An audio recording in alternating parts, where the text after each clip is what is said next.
오늘 말씀 이제 읽으셨는데 깊은 절망에 빠진 한 사람이 등장합니다. 그분은 직전에 갈멜산에서 바알 선지자 450명을 물리쳤던 선지자 엘리야입니다. 열왕기상 18장 22절을 보니까요, 여호와의 선지자는 나만 홀로 남았고 바알 선지자 450명을 마주했다. 혹자는 고민합니다. 저처럼 고민할 분이 계실 것 같은데 분명히 갈멜산의 진검승부를 엘리야가 준비할 때 곳곳에 표현이 그렇지만 누룩처럼 퍼져 있는 이방 선지자들을 다 부르거든요. 아합 왕을 통해.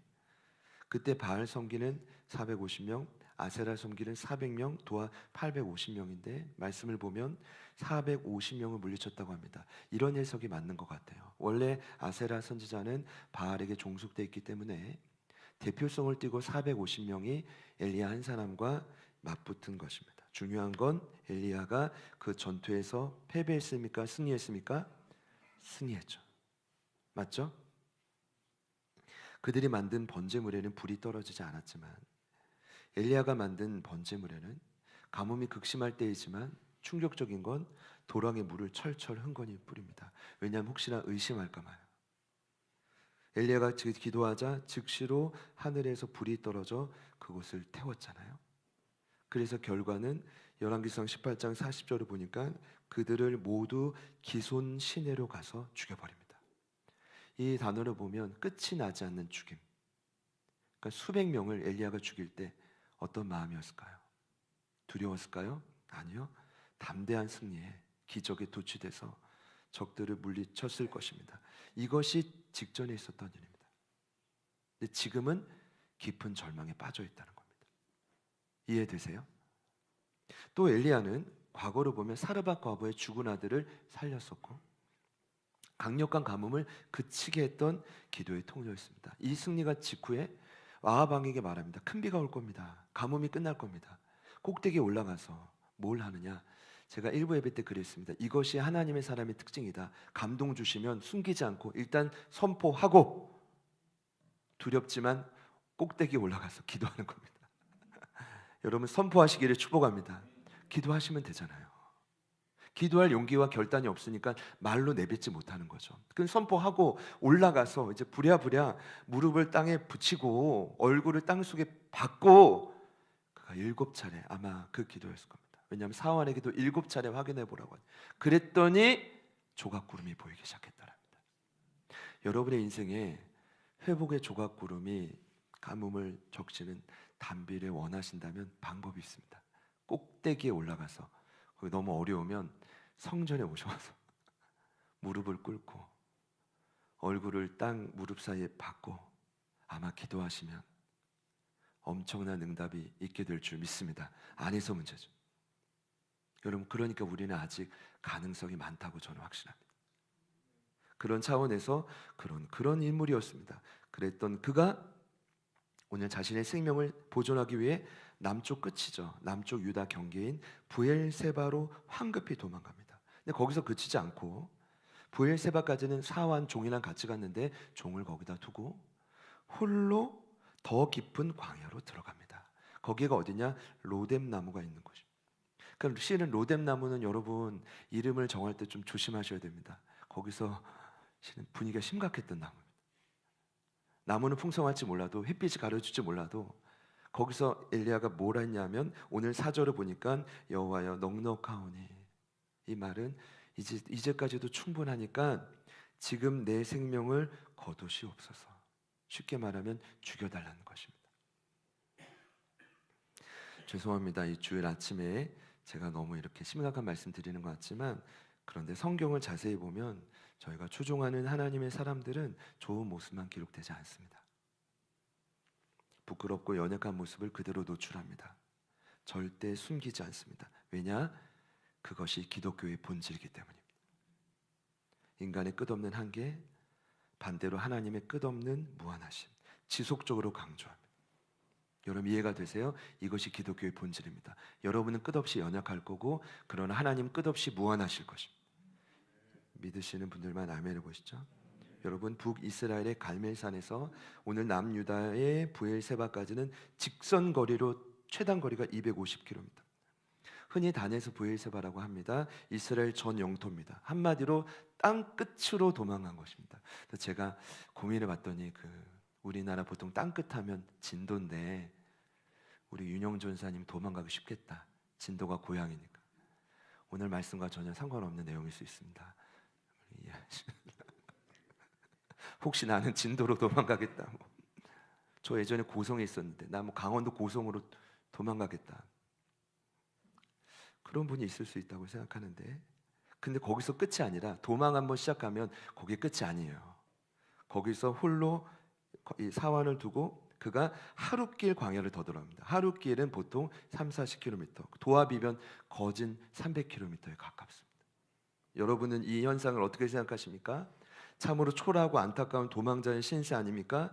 직전에 엘리야의 활약상을 보면 도무지 이해할 수 없는 모습인데 이해가 됩니다. 이것이 우리의 한계입니다. 하나님을 향한 강력한 믿음이 있을 때는 얼마든지 승리할 수 있지만, 반면에 하나님으로부터 분리되면 우리는 끝도 없이 무너질 것입니다. 그러니까 여러분, 신앙은 단순합니다. 여러분이 하나님을 향한 믿음이 강력할 때는 승리할 것이라 믿습니다. 그러나 반면에 그 거리가 분리되기 시작하면 그 인생은 끝도 없이 망하게 될 것입니다. 그러니까 부탁은, 여기 부모의 세대가 많은데 어린 자녀들에게 한 가지 부탁만, 하나님과 절대 분리되지 않도록 가르쳐 주시기를 부탁드립니다. 공부도 부족할 수 있고 여러 환경상 조건이 부족할 수 있고 괜찮습니다. 그러나 위기의 순간 딱 한 가지, 절대로 하나님을 떠나서는 안 된다. 그러면 망합니다. 그러나 하나님을 붙들면 반드시 승리하게 된다. 이것이 결론인데, 그러면 그가 이렇게 무너진 이유가 무엇일까? 제가 먼저 이걸 나누고 싶은데, 승리의 원리도 매우 중요하지만 여러분, 왜 무너지는지 알면 또 중요하지 않을까요? 무엇이 그를 죽음 직전으로 내몬 걸까요? 오늘 1, 2절에 나온 것처럼 정말 이세벨 때문입니까? 그녀의 협박? 제가 곰곰이 생각해 봤는데 시기는 그렇게 맞지만 아무리 생각해 봐도 그는 그녀의 남편 아하방 때도 전혀 이렇게 굴복하지 않았거든요. 우상을 섬기는 450명입니다. 우상을 따르는 신도들이 아니라 450명의 리더들 앞에서도 꿈쩍하지 않았습니다. 유독 이세벨이 무서웠을까요? 그런 생각이 들지 않았습니다. 분명 최소한 엘리야에게 다른 이유가 있었을 것이다. 무엇 때문에 죽고자 했을까? 제 생각은 시간 관계상 정리해서 말씀드리면 이렇습니다. 엘리야는 이랬을 겁니다. 갈멜산 전투가 끝이 나면 모든 우상 섬기는 지도자를 다 죽였으니까 분명 북이스라엘이 변화될 거라고 생각했을 겁니다. 이렇게 하면 되겠다. 그런데 변화는커녕 더 악화가 됐습니다. 결국 북이스라엘의 변화를 꿈꿨던 그의 기대가 물거품이 되었기 때문입니다. 기대가 완전히 무너지니까 그가 와르르 쓰러지기 시작한 겁니다. 오늘 이게 소망 형제님 오셨지만 소망이 인생에 사라지니까 완전히 무너지기 시작한 겁니다. 갈멜산 전투의 승리, 가뭄을 끄는 이적이 연달아 일어났습니다. 분명히 아하방이 봤습니다. 그 기적을 봤단 말입니다. 온 백성들도 직접 보았거나 간접적으로 다 경험했을 겁니다. 그럼 최소한 엘리야는 큰 승리를 거두고 오는 개선 장구처럼 당당히 환영을 받아야 마땅합니다. 그런데 환영은 둘째치고 그들은 전혀 요당하지 않고 칭찬과 보답은 둘째치고 도리어 협박이 날아온 겁니다. 여러분, 한 번만 생각해 보십시오. 이때 엘리야의 마음이 얼마나 무너졌을까? 이렇게 해도, 이런 생각했죠. 이렇게 해도 세상은 조금 더 변하지 않는구나. 내가 이렇게 열심히 기도해도 우리 자식은, 우리 가정은, 내 남편은 도무지 변화가 안 되는구나. 실은 그가 싸운 대상은 아합과 이세벨 뿐이 아닌 850명의 우상 섬기는 선지자뿐이 아닌, 제 생각엔 엘리야가 가장 치열하게 싸운 대상은 동족인 북이스라엘 백성들일 겁니다. 그들은 누구냐? 하나님도 섬기고 그 당시로 보자면 바알도 섬기는 철저히 양다리에서 벗어나지 못한 그들. 위태로워서 곧 무너질 수밖에 없지만 죽어가는 나뭇가지처럼 위태로운 그들. 그럼에도 끝까지 자신의 자리에서 돌이키지 않는 마음이 강팍했던 그들. 제 말이 아니라 열왕기상 18장 21절을 보면 이미 이 엘리야가 경고를 했습니다. 제가 읽을게요. 엘리야가 모든 백성에게 가까이 나아가 이르되 너희가 어느 때까지 둘 사이에서 머뭇하려느냐. 여호와가 만일 하나님이면 그를 따르고 바알이 만일 하나님이면 그를 따르지니라 하니 백성이 말 한마디도 대답하지 아니하는지라. 여기 머뭇거린다. 이브리 원문을 보면 나뭇가지처럼 흔들리다는 뜻입니다. 오늘은 여기, 오늘은 저기. 주일은 교회, 내일은 세상. 양다리에서 전혀 벗어나지 못하지만 그들이 대답을 못했다는 건 뭘까요? 은혜는 은혜대로 받고 싶고 세상 즐거움은 포기하고 싶지 않은 것입니다. 여러분, 이때 엘리야의 기대가 무너질 수밖에 없었습니다. 기대가 무너지니까 마음도 낙심하고, 여러분, 마음이 낙심하면 반드시 일어나는 현상이 사명의 자리를 떠납니다. 반드시요. 그리고 그 다음은 나온 겁니다. 죽고자 합니다. 여러분, 무섭지 않습니까? 엘리야도 그랬다면 오늘을 사는 저와 여러분에게는 얼마든지 이런 유사한 상황이 일어날 수 있지 않을까요, 여러분?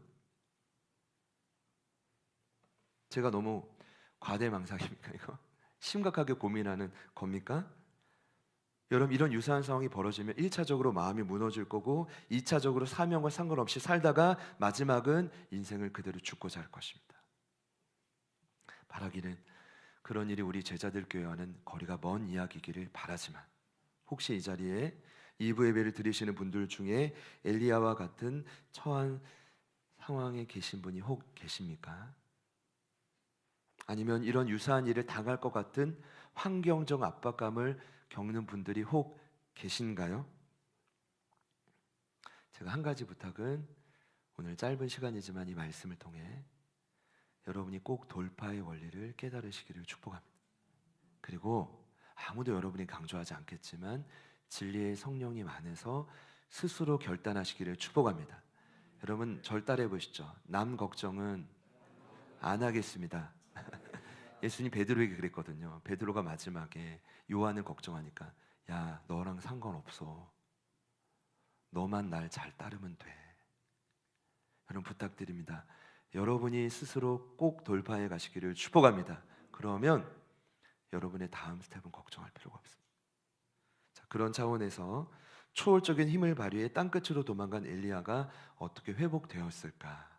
제가 원고에 이렇게 질문을 썼는데, 제가 처음 이 질문을 하고 곰곰이 생각해 보니 제 질문이 잘못됐다는 확신을 주시는 거예요. 찔림을. 뭐냐 하면, 회복의 주체는 엘리야가 아닌데 엘리야가 회복하고 말고가 어디 있어요? 그러면 질문을 이렇게 다시 해야 되더라고요.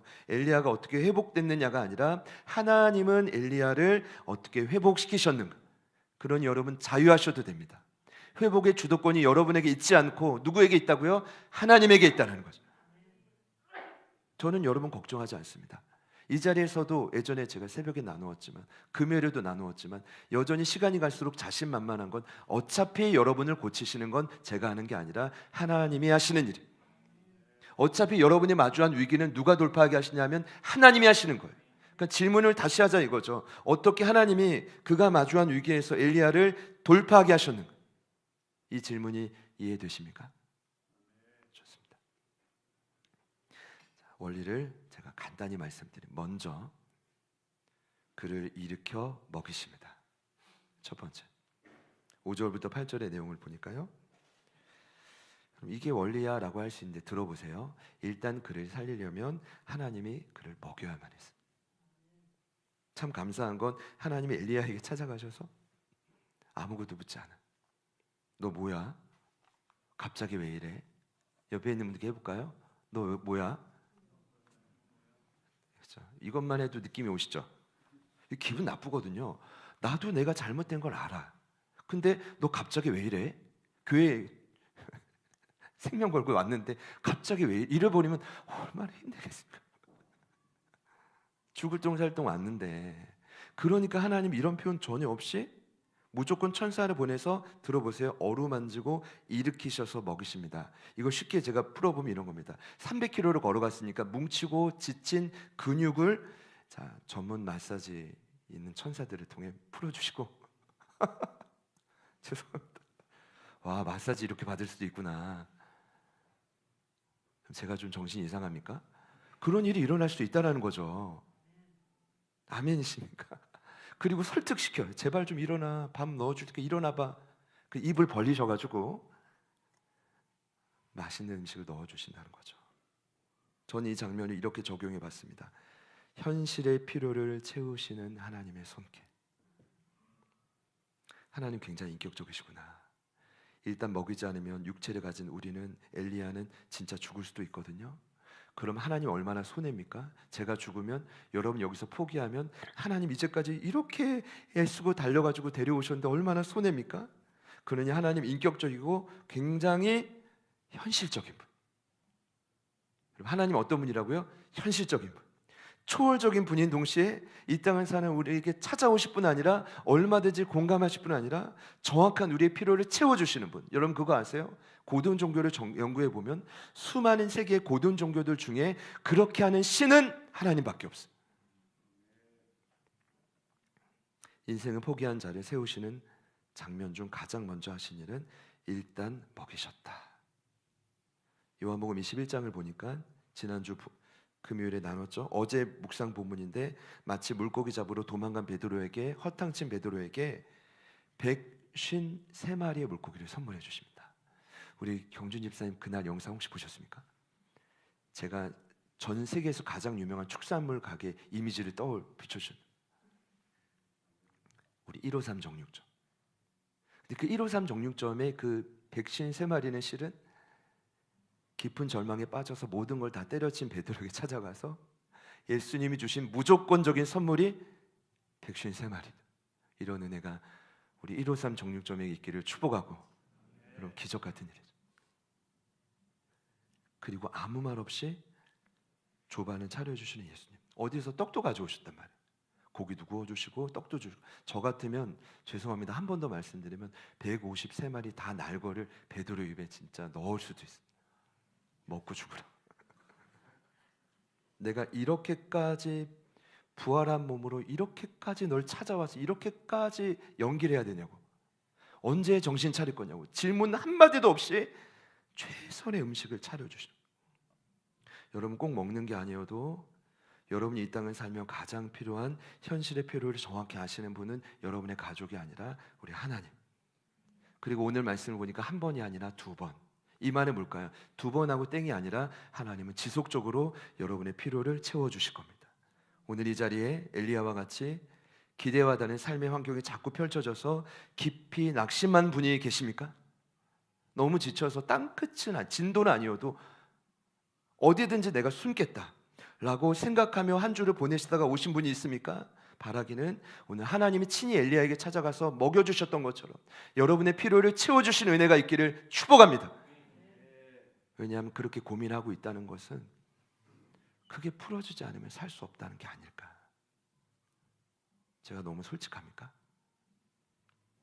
음식뿐 아니라도 하나님 제발 우리 사랑하는 가족들이 다시 일어설 수 있도록 먹여주십시오. 입혀주십시오. 주님 도와주십시오.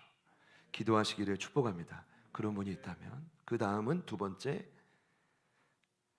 원리는 하나님의 산 호렙에서 세미한 소리로 만나주셨다. 이게 8절부터 14절의 대다수 오늘 내용입니다. 음식을 먹이시고 정신을 차리게 한 다음 엘리야에게 명령을 하십니다. 하나님의 산 호렙으로 가라. 정확히 말씀드리면 호렙 산맥의 신의 산으로 가라. 거기는 어떤 곳입니까? 모세가 하나님을 만나고 십계명을 2번이나 받은 거룩한 곳인데, 그곳에서 하나님이 하고 싶은 말씀이 있었습니다. 바로 두 차례의 동일한 질문인데 9절과 13절에 반복되어 나오죠. 내가 어찌하여 여기 있느냐. 기억하십시오. 내가 어찌하여 여기 있느냐. 원문 그대로 하면 내가 어찌하여 여기서 무엇을 하고 있느냐.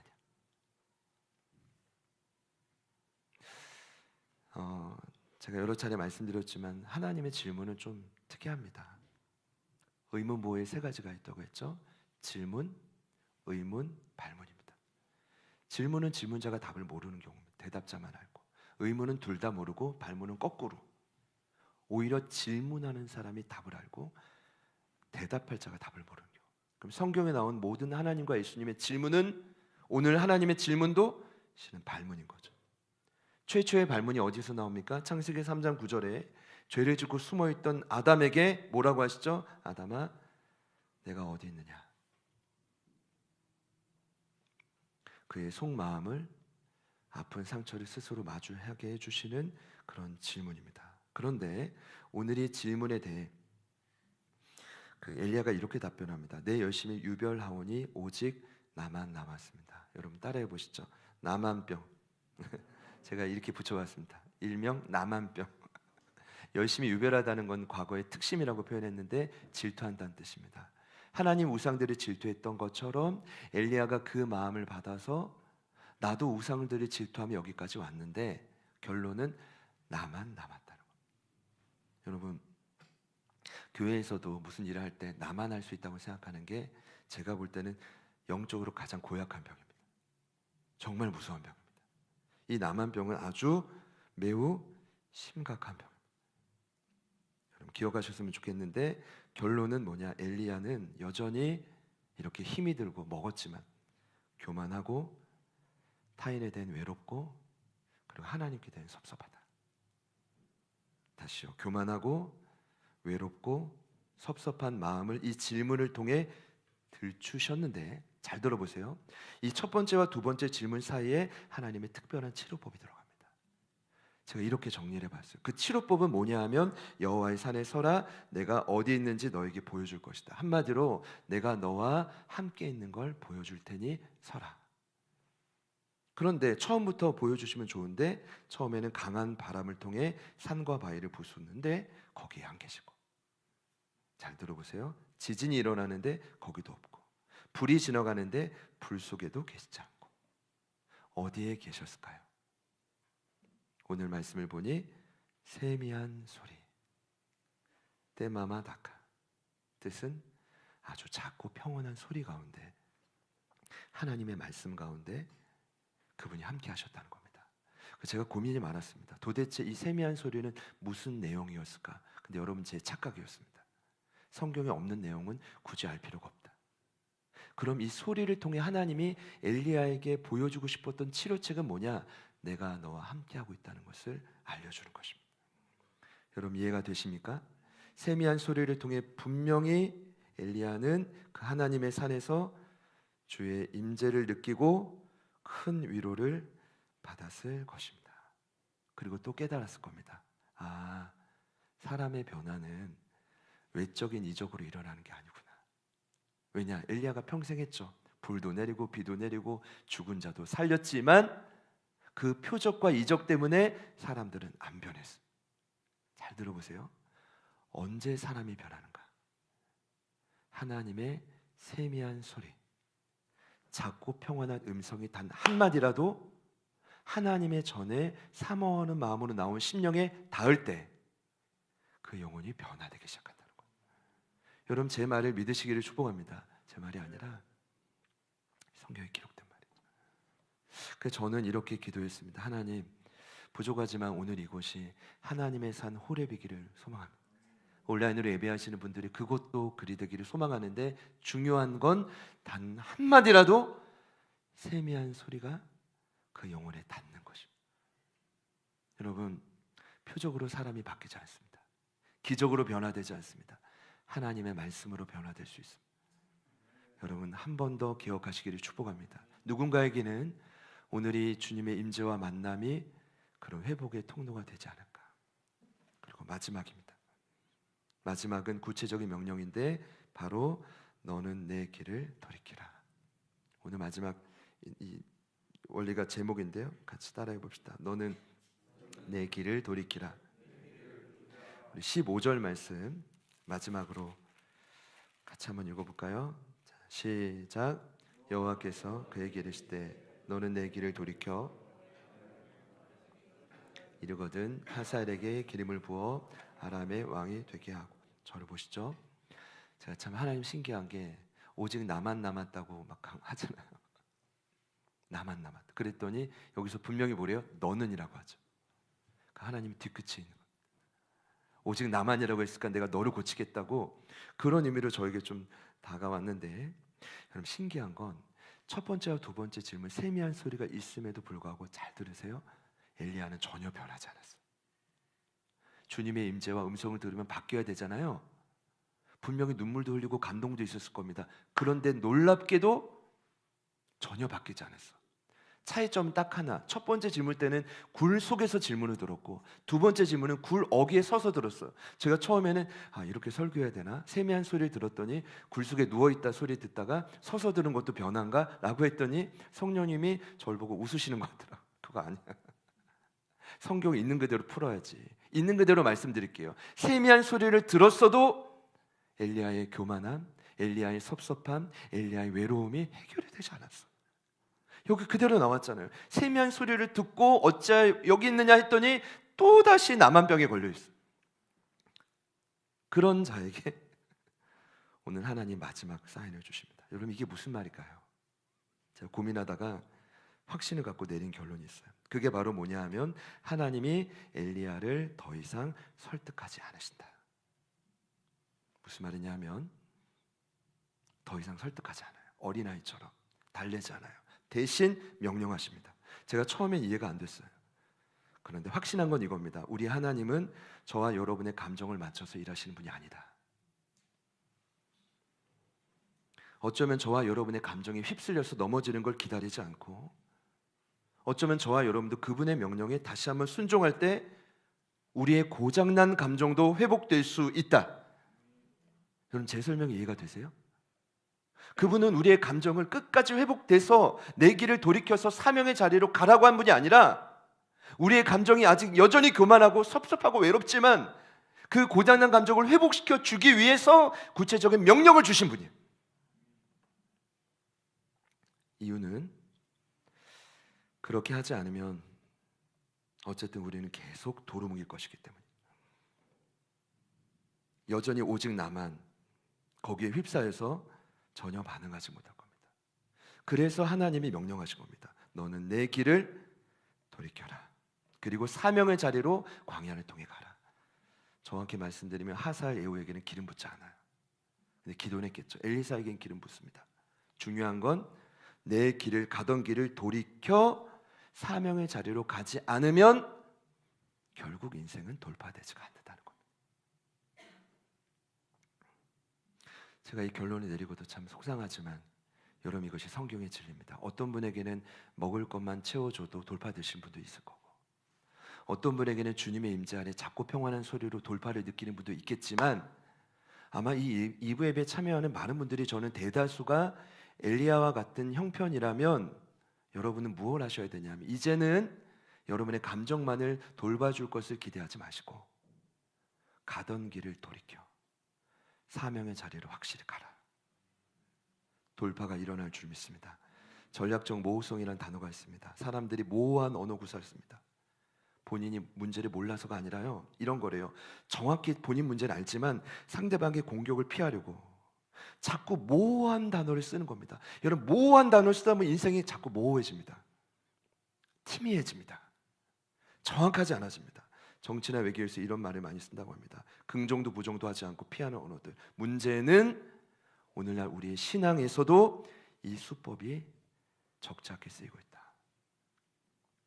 오늘 저는 이런 거죠. 잘못을 알지만 자꾸 죄를 인정하지 않으니까 빙빙 도는 거죠, 인생이. 오늘 제가 볼 때 엘리야는 전략적 모호성으로 하나님께 대답합니다. 오직 나만 남았다. 감히 하나님 앞에서. 하나님 더 이상 그렇게 반응을 이제 참지 않고요, 뭐라고 합니까? 너는 내 길을 가던 길을 돌이켜라. 사명의 자리로 나아가라. 삶의 도파는 반드시 돌이킴이 전제됩니다. 여러분 이 단어 이미 여러 번 들어보셨을 겁니다. 구약 성경에서 가장 많이 나온 단어 슈브. 슈브 기억하십시오. 슈브 이스라엘. 슈브 이스라엘. 저는 이 단어가 원래의 자리로 돌아간다는 뜻으로 알고 있었는데 개념 정리를 해보니까 잘못 알고 있었더라고요. 슈브는 원래의 자리로 돌아가는 게 아니라 하나님이 우리에게 원하시는 자리로 돌아가는 겁니다. 그 자리가 엘리야에게는 사명의 자리였던 것입니다. 여러분께 마지막으로 묻고 싶은 건, 만약 가던 길을 돌이켜서 돌파해야 될 분이 있다면 여러분이 돌아가야 될 하나님이 여러분에게 원하시는 삶의 자리는 어디인가요? 여러분, 이 질문 앞에 여러분이 진지하게 고민해 보시기를 부탁드립니다. 무너진 베드로를 살릴 때 동일했습니다. 예수님 찾아가서 묻지도 않고 아침 먹여주시고, 뭐예요? 물고기 선물 주시고, 마지막은 뭡니까? 질문을 통해 내가 나를 사랑하느냐? 그 다음 하신 명령이 마지막이 뭡니까? 내 어린 양을 먹이라, 내 양을 치라, 그리고 내 양을 먹이라.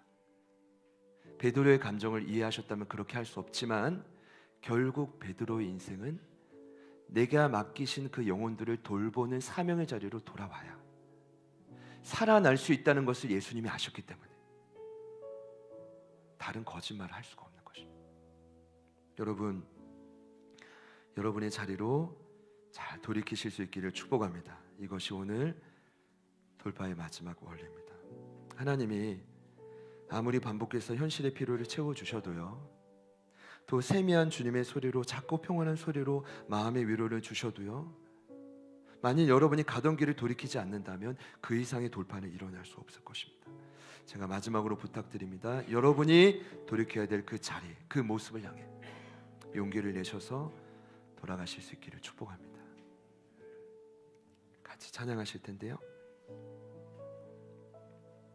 반드시 사단은 여러분에게 속삭일 겁니다. 아니, 너 연약하고 부족하잖아. 내까지 이렇게 돌이킨다고 무슨 변화가 일어나겠어. 사단의 음성입니다. 아무리 내가 부족하고 연약해도 오늘 여러분이 돌이키기를 성령 안에서 결단한다면 반드시 하나님이 여러분을 지지해 주실 거라고 믿습니다. 그 마음으로 같이 찬양하실게요.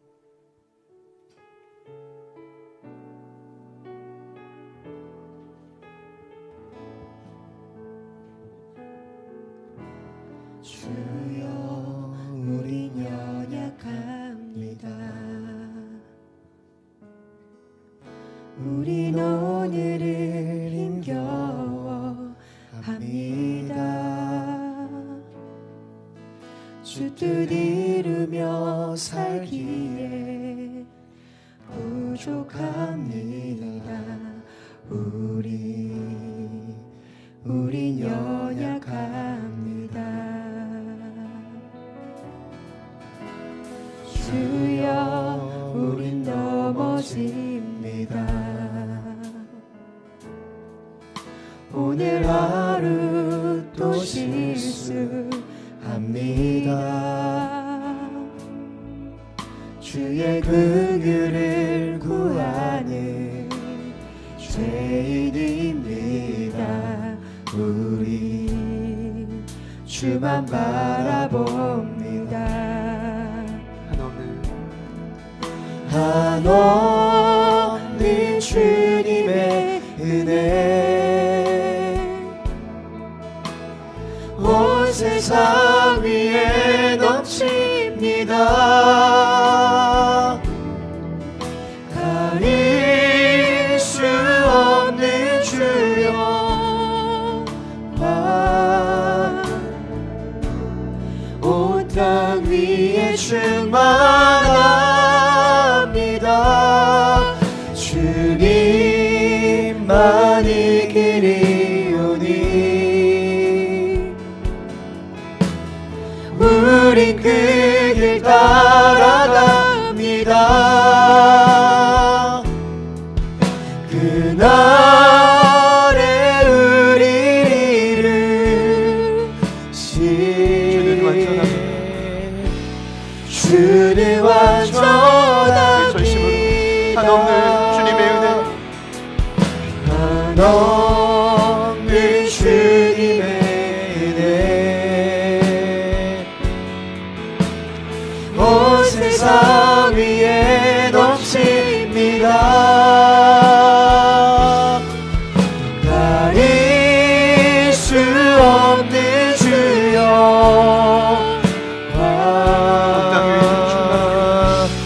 온 땅 위에 충만합니다.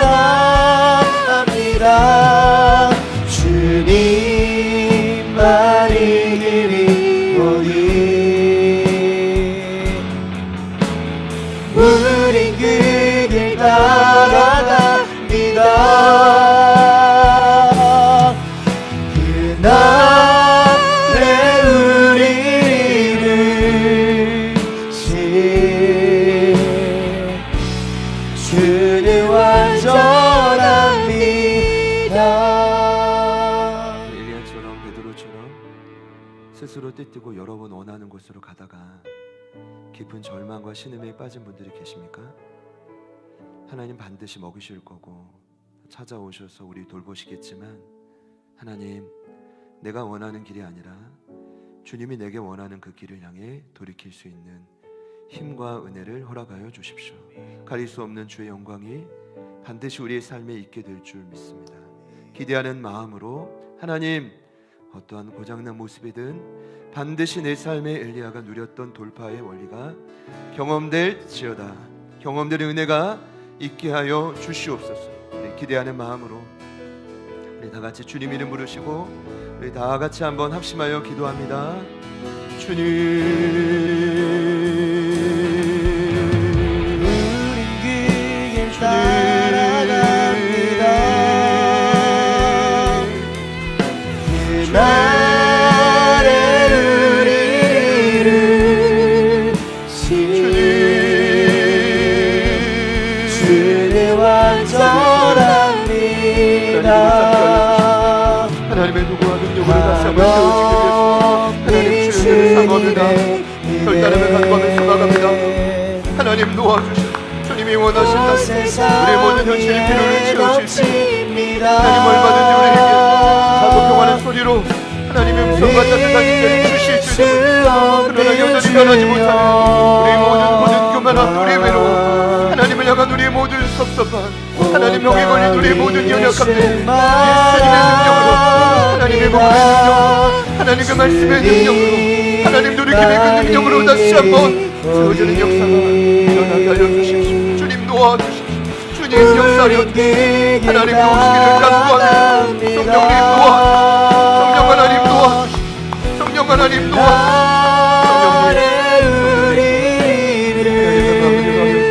하나님 그 마음을 주시오. 하나님 그 마음을 모두 먹어주시오. 다시 한번 주님의 여전히 변하지 않는 우리 모든 삶, 주님께로 돌이켜 변화되는 은혜와 역사가 있게 하소서. 주님 감사, 주님 감사, 주님 감사, 성령 하나님 감사. 주님 도와주십시오. 주님 도와주십시오. 주님 도와주십시오. 주님 일하여 주십시오. 성령 하나님 도와주십시오. 성령님, 성령님 도와주십시오. 하나님 도와주십시오. 주님 역사, 하나님 아버지 오시기를 간구합니다. 주님 도와주십시오. 하나님 아버지 성령 하나님 아버지 하나님의 타이밍을 믿고 하나님의 자리에 우리의 복음을 듣고 받아갈 수 있도록 성령 하나님 도와주십시오. 성령 하나님 도와주십시오. 주님 따라갑니다. 주님도 나를 우리를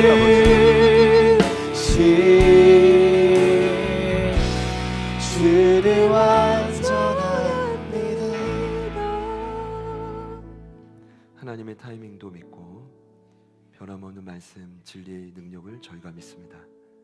하나님 거두절미하고 더 이상 전략적 모호성을 가지고 하나님 앞에 우리의 죄를 인정하지 않고 빙빙 도는 신앙이 아니라 정확하게 주님 질문 앞에 마주하고 가던 길을 용기 내어 돌이킬 수 있도록 진리의 성령님, 우리의 고장난 마음, 모든 생각, 모든 길 돌이킬 수 있는 힘을 허락하여 주옵소서. 반드시 말씀 앞에 반응하는 한 영혼 한 영혼을 통해 돌파의 역사가 개인과 가정마다 일어날지어다. 모든 일터마다 놀라운 변화의 물결이 폭포수와 같이 일어나게 하여 주옵소서. 예수님의 이름으로 기도드립니다.